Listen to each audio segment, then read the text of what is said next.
Spider-Man Homecoming to pierwszy solowy film o przygodach Petera Parkera w MCU. Twórcy mieli trudne zadanie, ale wyszło im moim zdaniem znakomicie. Homecoming zarobił na całym świecie prawie $900 milionów, co zapewniło kolejne sequele. Filmy MCU są ze sobą połączone, w przypadku Homecoming nie jest inaczej. Mamy tutaj zarówno easter eggi do poprzednich, jak i przyszłych filmów z tej franczyzy.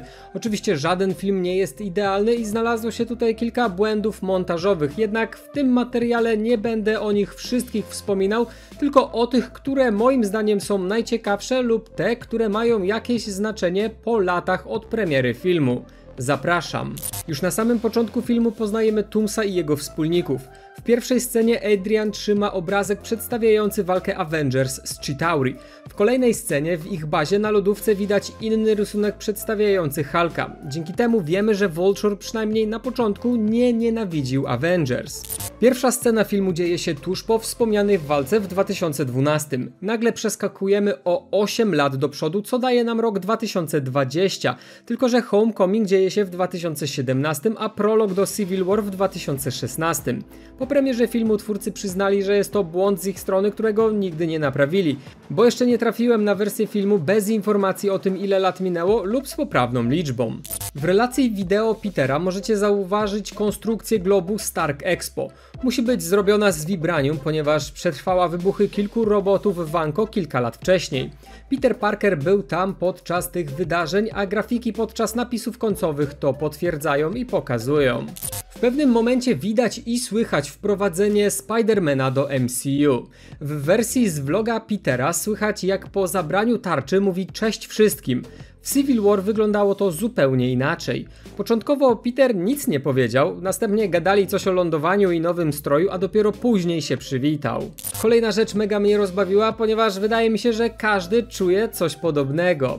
Tony nagrał wiadomość dla cioci May, grzecznie się przywitał i wyraził nadzieję, iż May jest skąpo ubrana. Kto z męskiej publiczności tak myślał, zostawia łapkę w górę. W każdym razie to pokazuje, że nie tylko Happy się w niej podkochiwał. Tony Stark mógł być nowym wujkiem Petera. Podczas tej sceny Happy nieco się denerwuje. Nie wiem, czy na fakt, iż Tony podbija do May, czy któryś z użytkowników drogi go wkurzył. Zwróćcie uwagę, że tuż przed tym jak Happy zatrąbi, Peter na niego spogląda. Idealny przykład działania pajęczego zmysłu Petera. Kolejny fajny detal, na który mogliście nie zwrócić uwagi. Tony rozmawia sobie z Peterem, a w tle Happy siłuje się z walizką. Ewidentnie jest ciężka, prawda? Happy trzyma ją oburącz, jednak dla Petera nie stanowi żadnego wyzwania, ponieważ jest superbohaterem z nadludzką siłą. Macha nią zupełnie jakby była pusta. Podświadomie uzmysławiamy sobie, jak silny jest Spider-Man. Kolejna rzecz nabiera sensu dopiero po Avengers Endgame. Tony chce otworzyć Peterowi drzwi, co wygląda jak próba przytulenia się na pożegnanie. Tony, nie chcąc pokazać swoich uczuć, szybko wspomina, że chciał tylko otworzyć mu drzwi. W Infinity War Peter zniknął na oczach Starka. Endgame sprowadził wszystkich z powrotem. Pierwsze co robi Tony to przytula Petera. Nie wiem jak wam, ale ja od razu miałem przed oczami dokładnie tą scenę z Homecoming. W szkole Peter ogląda filmiki niesamowitego pajęczo człowieka ratującego dzieci. Wszystko super, ale kiedy wpiszecie w YouTube dokładny adres z przeglądarki Petera, to serwis zaprowadzi was do drugiego oficjalnego zwiastuna Homecoming. Musicie tylko zamienić małe P na duże P. Peter myśli tylko o swoim alter ego. Nawet w szkole dopracowuje skład sieci, którą nazwał 301. Może to sugerować pierwszy film trzeciej franczyzy filmów o Spider-Manie. Może trochę na siłę, ale hej, pasuje, prawda? Maskotką szkoły jest tygrys. No nic więc dziwnego, że na przestrzeni całego filmu jest mnóstwo nawiązań do tygrysa. Jednak niektóre są bardzo dziwne i w ogóle nie pasują do otoczenia. Zarówno w komiksach, jak i filmach Sama Raimiego MJ nazywała Petera tygryskiem. Go get him, Tiger. Oczywiście może to być zwykły zbieg okoliczności, ale nie sądzę. Każdy z nas lubi czasami zjeść coś słodkiego, nawet Spider-Man. W sklepie Delmara Peter sięgnął po paczkę cukierków, kładąc ją na ladzie, tak aby widoczna była data przydatności do spożycia. 16 marca 2018. Zgadnijcie, kiedy miał premierę oficjalny zwiastun do Infinity War. Macie jedną szansę. Okej, w kolejnej scenie Peter rozbiera się, aby założyć strój Spidermana. Ubranie wkłada do plecaka i przykleja go siecią do śmietnika. Założę się, że nikt z was nie patrzył na to, co dzieje się z plecakiem, tylko obserwował Petera. Na plecak wylewa się śmietnikowy sok, zalewając ubrania Petera. Mógł tego uniknąć, ponieważ strój dopasowuje się do ciała i nie jest ważne, czy użytkownik ma na sobie jakieś ubrania, czy nie. Fakt, może wyglądać to dziwnie, no ale okej. W przyszłości Peter używa stroju Iron Spider, który nakłada się na ubranie Petera, aby zapobiec takim wypadkom. Kolejny przykład pokazuje dbałość o szczegóły. HUD stroju Petera pokazuje, ile sieci mu zostało w zbiorniku. Przez cały film ta ilość odpowiednio zmniejsza się aż do finału. Kolejna sprawa to pajęczy zmysł Petera, który w teorii powinien działać od samego początku.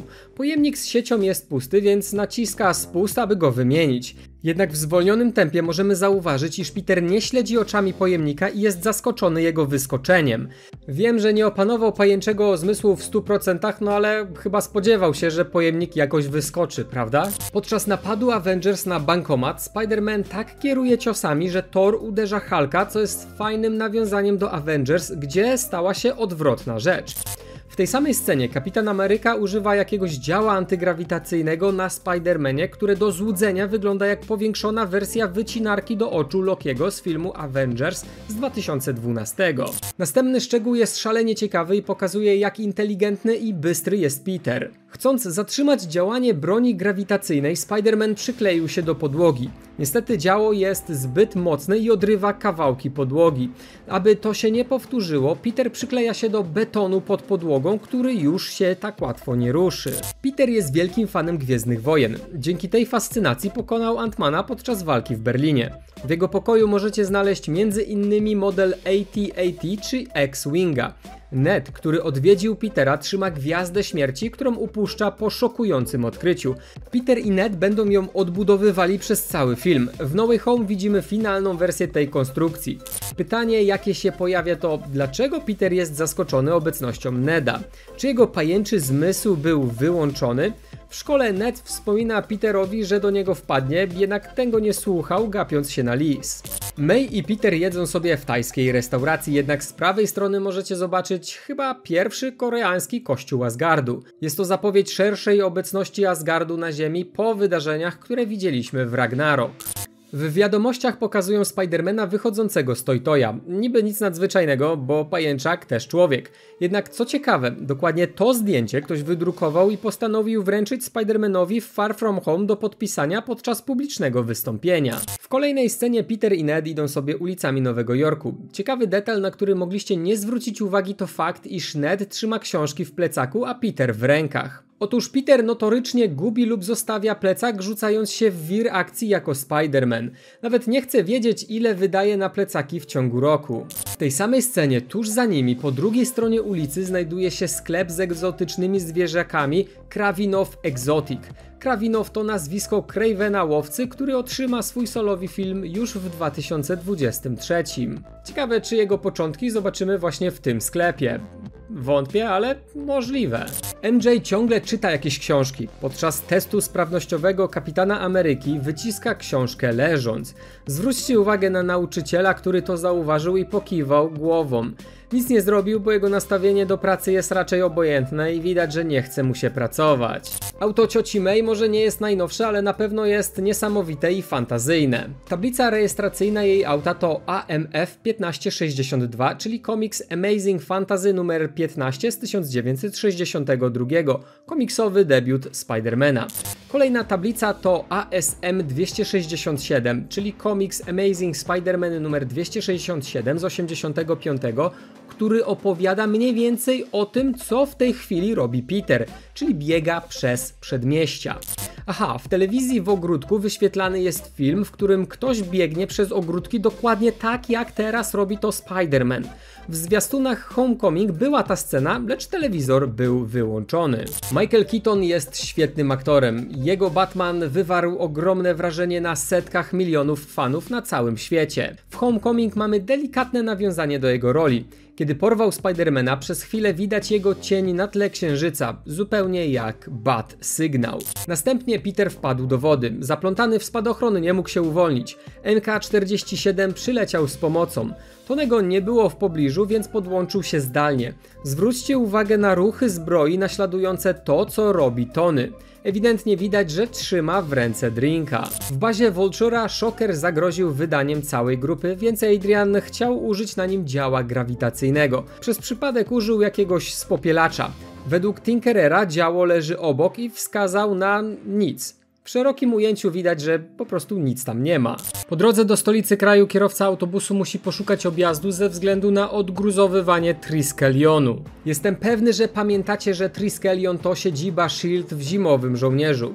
Trochę długo zajmuje im posprzątanie tego bałaganu. Kiedy Peter podsłuchuje zbirów w busie, wspominają o długim czasie sprzątania, co sprzyja ich biznesowi. Kiedy Karen następnie opowiada o 576 różnych wariantach sieci, na ekranie możemy zobaczyć kilka z nich. Między innymi są to Arrow Web, Stun Web, Timer Web, Venom Web, Teaser Web, Sticky Web, Spear Web, Grab Web, Hook Web, Shield Web i Net Web. Wiadomość dla przyszłego mnie, który będzie montował ten materiał. Wszystkie znaczenia tych strzał wypisałem w komentarzach poniżej, o ile nie zapomnę. W magazynie Peter znalazł między innymi korbkę z maszyny Ultrona, której bronili Avengers, jak również głowę Ultrona z czerwonymi oczami, co sugeruje, że AI jest uruchomiona w środku i tylko czeka na odpowiedni moment w MCU, aby się aktywować. Przed wybuchem windy MJ wspomina Spider-Manowi, że jej przyjaciele są w środku. Peter wyraźnie się zdziwił, jednak nie wiadomo dlaczego. Dlatego, że MJ powiedziała, że ma przyjaciół, czy dlatego, że nie ma jej w windzie? Jak myślicie? Peter spieszy z pomocą, jednak Karen wspomina, że ma tylko 125 sekund przed katastrofą. Dokładnie 125 sekund później winda spada. Zupełnie jak w Avengers i wybuchem bomby. Świetne dbanie o detale.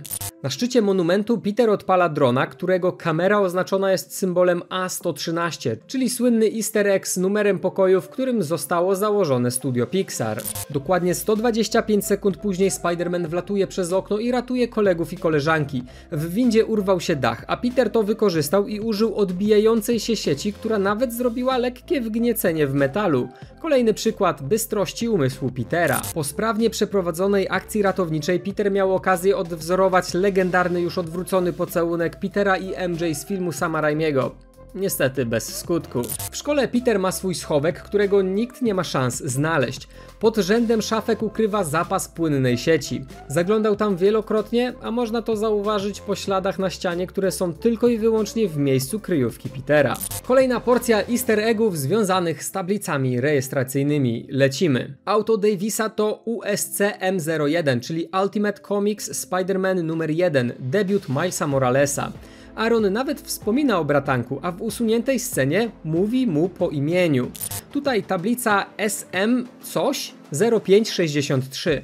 Prawdopodobnie nawiązanie do niesamowitego Spidermana z maja 63, gdzie pierwszy raz widzieliśmy Vulture i Tinkerera razem. Kolejna tablica z lewej to HTD003, Howard the Duck numer 003, którego okładka pokazywała prom Staten Island. Z prawej strony jest SM1920, czyli prawdopodobnie nawiązanie do Spidermana numer 19 i 20, gdzie Peter walczył ze Skorpionem, którego poznaliśmy chwilę wcześniej. A teraz coś w sumie bardzo interesującego. Staten Island to wyspa, na której znajduje się Statua Wolności, symbol drugich szans w MCU. W tym miejscu Peter spartolił sprawę, ale dostał drugą szansę w No Way Home, wabiąc wrogów właśnie w to symboliczne miejsce. Andrew Garfield dostał tutaj swoją drugą szansę, ratując MJ, a Tobey Maguire powstrzymał śmierć Goblina, czyli jego druga szansa. Porażką Petera było przecięcie promu na pół, narażając dziesiątki ludzi. Na szczęście Iron Man przyleciał z pomocą. Używając dodatkowych silniczków udało mu się zespawać prom. Zwróćcie uwagę, że kiedy silniki pracują z pełną mocą, robią malutkie wgniecenia. W zwiastunie tych wgnieceń nie było, co pokazuje, że efekty specjalne dodawane są bez przerwy. Po akcji Tony zabiera Peterowi strój. Peter mówi, że jest nikim bez niego, na co Tony wspomina, że jeżeli tak jest, to na niego nie zasłużył. Jest to oczywiście echo sytuacji Tonego Starka z Iron Mana 3. Na zdjęciu na półce w biurze dyrektora Mority możecie zobaczyć jego dziadka Jima, który był członkiem Howling Commando. Kiedy Happy nadzoruje przeprowadzkę Tonego do nowej siedziby, wspomina o trzech rzeczach. Hulkbuster, którego zobaczyliśmy w Age of Ultron i zobaczymy w Infinity War, prototyp tarczy Steve'a, którą podaruje mu dopiero w Endgame, i Megindhur, Sword, czyli magiczny pas Tora, którego niestety nigdy nie widzieliśmy w MCU. W komiksach ten pas podwajał siłę Tora. Okej, teraz polecę po bandzie, ale hej, szukamy w końcu rzeczy, które mają jakiś sens po latach, ale to jest mega naciągane. Uwaga! Podczas jazdy Audi Spider, kumacie? Spider-Man jeździ Audi Spider. Okej, nieważne. W pewnym momencie widać graffiti CU Sun Moon.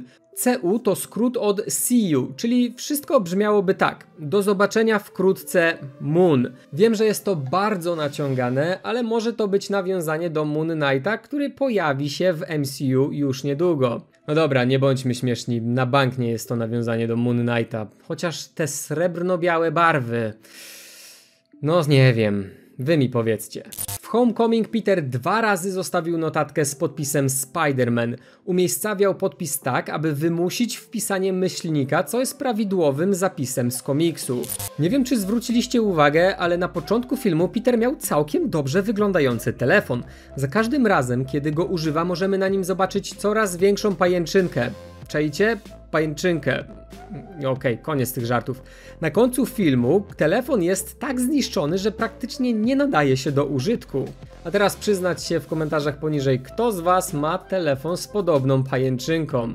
W nowej siedzibie Avengers Tony ma zamiar zaprezentować światu nowego Herosa. Dokładnie taką samą miała Pepper w Iron Manie 3. Czyżbym wyczuwał romans? To nie może być zbieg okoliczności. W każdym razie Peter podjął decyzję, że nie jest jeszcze gotowy. Przez jakiś czas chce pobujać się po ulicach Nowego Jorku, nabierając doświadczenia. My wiemy, że rok później będzie w kosmosie. Bardzo dojrzała decyzja, która pokazuje koniec początku drogi Petera do heroizmu. Jej koniec uświadczyliśmy w No Way Home. Film kończy się sceną, w której May odkrywa tożsamość Spidermana. May wykrzykuje "What the f..." i koniec. Dokładnie tak samo kończy się Far From Home, ale tym razem Spider-Man krzyczy "What the f..." I tak oto dobrnęliśmy do końca tego materiału. Jeżeli wam się podobało, to ocencie go. Suba nie musicie zostawiać, no chyba że chcecie. Na razie.